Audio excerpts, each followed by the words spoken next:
Baik, bismillahirrahmanirrahim. Assalamualaikum warahmatullahi wabarakatuh. Berjumpa lagi saya, perkenalkan nama saya Firdan Amir. Saya akan mempresentasikan tugas saya yang berjudul tentang virus dan parasit mata kuliah manajemen kesehatan ikan Universitas Kampus Politeknik Lautan dan Perikanan Sorong. Pada pembahasan ini saya akan membahas yang pertama tentang virus.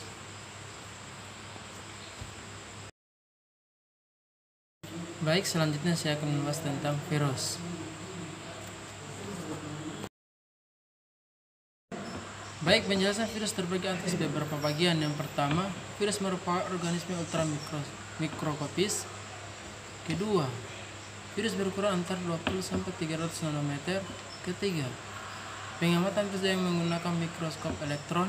Keempat, virus tidak mempunyai inti sel, organel atau sitoplasma. Kelima, virus merupakan materi genetik, yaitu DNA atau RNA, dan bereplikasinya pada sel yang hidup, yaitu parasit obligan inti seluler.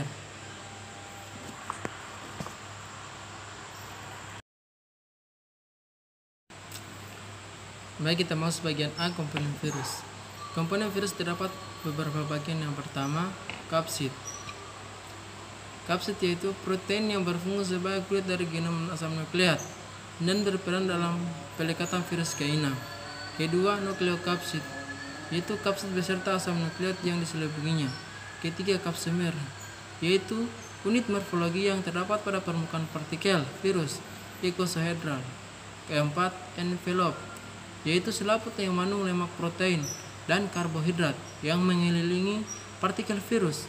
Envelope ini diperoleh selama pematangan virus pada waktu penunasan puding melalui selaput sel inang. Kelima, spike, yaitu penunjukan glikoprotein yang mungkin ada pada envelope virus yang berfungsi membantu pelekatan virion pada reseptor sel inang yang rentan. Keenam, virion, yaitu seluruh partikel virus secara lengkap berfungsi untuk memindahkan asam nukleat virus dari satu sel ke sel yang lain. Baik, selanjutnya B, morfologi virus. Morfologi virus terdapat pada dua bagian, yaitu yang pertama, kepala heksagonal. Kedua, ekor. Ekor ini terdapat pada beberapa bagian, yaitu selidung kontraktil. Kedua, piringan dasar serabut ekor. Sedangkan komposisi virus terdapat pada tiga bagian. Yang pertama, protein. Kedua, lemak. Ketiga, karbohidrat.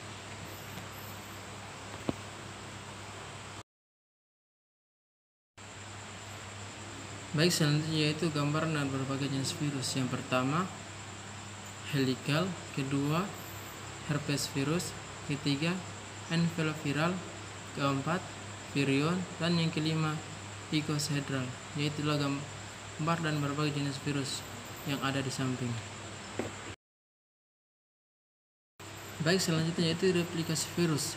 Replikasi virus terdapat pada beberapa bagian. Yang pertama yaitu absorpsi partikel virus pada sel inang. Yang kedua, penetrasi virus atau asam nukleat ke dalam sel. Yang ketiga, replikasi asam nukleat virus dalam sel. Yang keempat, pembentukan kapsimer protein dan bagian esensial dari virus. Yang kelima, penyusunan asam nukleat dan kapsimer protein menjadi partikel virus yang baru. Dan yang keenam yaitu pembasahan partikel virus dari dalam sel.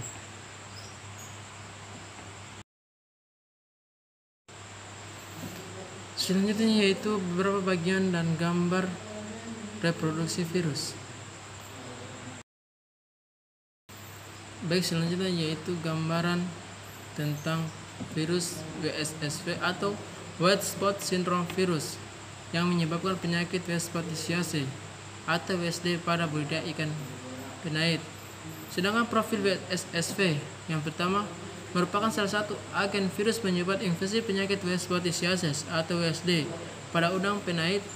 Kedua, wabah White Spot Syndrome virus WSSV pertama kali ditemukan di Taiwan pada tahun 1992. Ketiga, sangat rentan tingkat morbiditas dan mortalitas 100%. Baik, selanjutnya itu taksonomi pada udang yang terkena virus. Yang pertama, group 1 DNA. Kedua, famili Nymphalidae. Ketiga, genus Bispovirus. Keempat, spesies White Spot Syndrome bakulovirus kompleks. Baik, selanjutnya morfologi, yaitu yang pertama Rhodes-Sapet DNA virus double standard.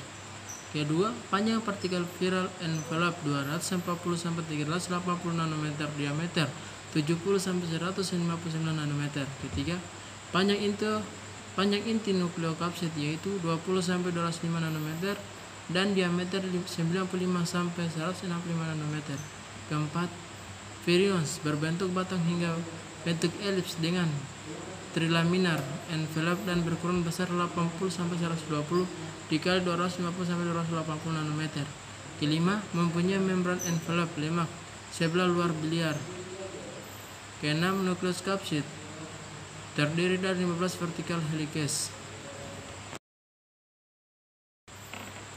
Selanjutnya yaitu gambaran tentang ultrastruktur virus yang terdiri dari nukleokapsid, virus utuh yaitu yang berbentuk batang.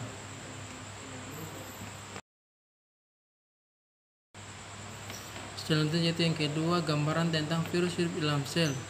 Yang pertama itu virus menginfeksi awal, kedua kondrit tip A, intranuclear 1B, dan yang ketiga inti membesar penuh dengan virus, dan yang keempat virus keluar dari inti ke sitoplasma.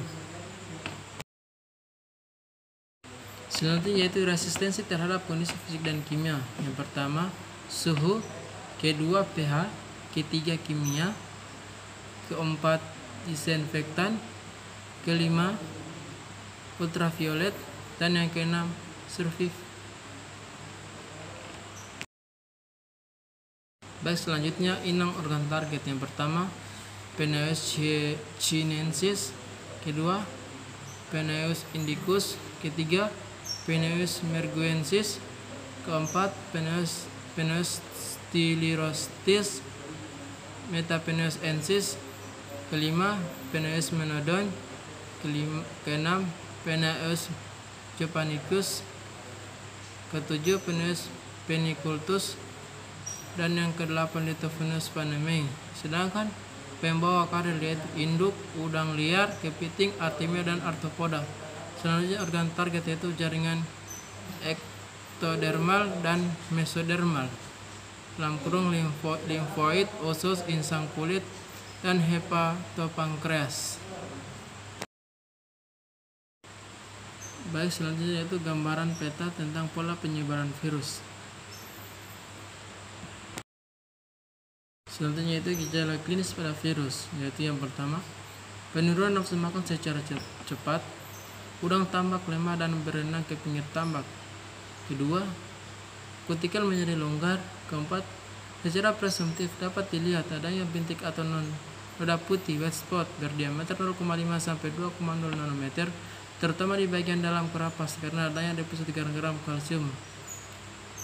Yang keempat, kerapas mudah lepas, dan yang kelima tubuh pucat dan kemerah. Sedangkan yang keenam, udang mengalami kematian massal dalam tempo yang singkat yang tersebut sampai 3 hari.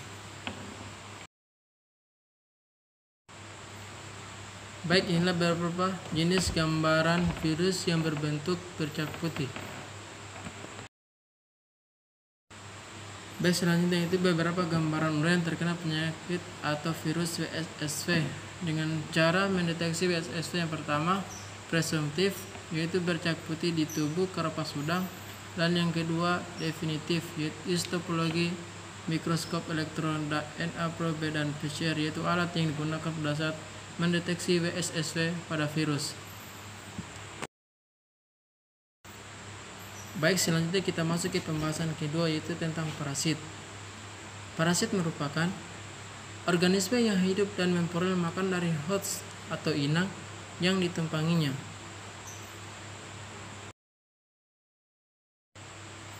Baik, selanjutnya itu deteksi parasit pada ikan, yaitu diagnosa secara morfologi. Yang pertama penanganan ikan sakit, kedua deteksi parasit dengan mata telanjang, ketiga deteksi dengan mikroskop cahaya 40-40 kali X.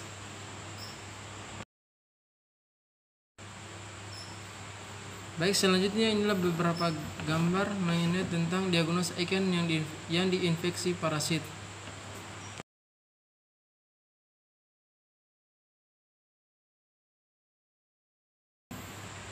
Baik, selanjutnya yaitu parasit. Parasit adalah organisme yang hidup dan memperoleh makanan dari host inang yang ditumpanginya. Dalam golongan ini termasuk parasit protozoa, organisme eukariotik, uniseluler, dan beberapa spesies membentuk koloni. Protozoa dapat ditularkan secara langsung maupun tidak langsung melalui perantara inang antara parasit non protozoik.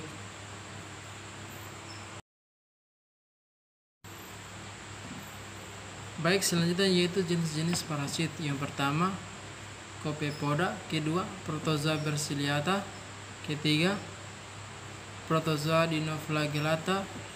Keempat, Protozoa sporozoa.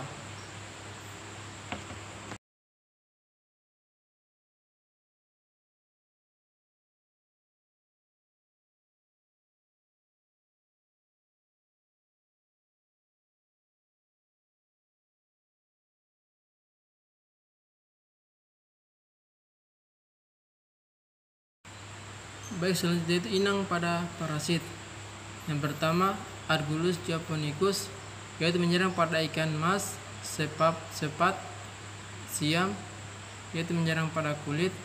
Kedua, Lernia cypriniacea, menyerang pada ikan mas, betutu, yaitu menyebabkan kulit, sirip, rongga perut.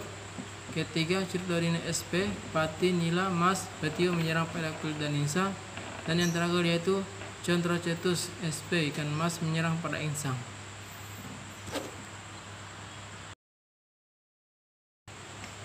Baik, selanjutnya yaitu kontrol infeksi protozoik atau non protozoik.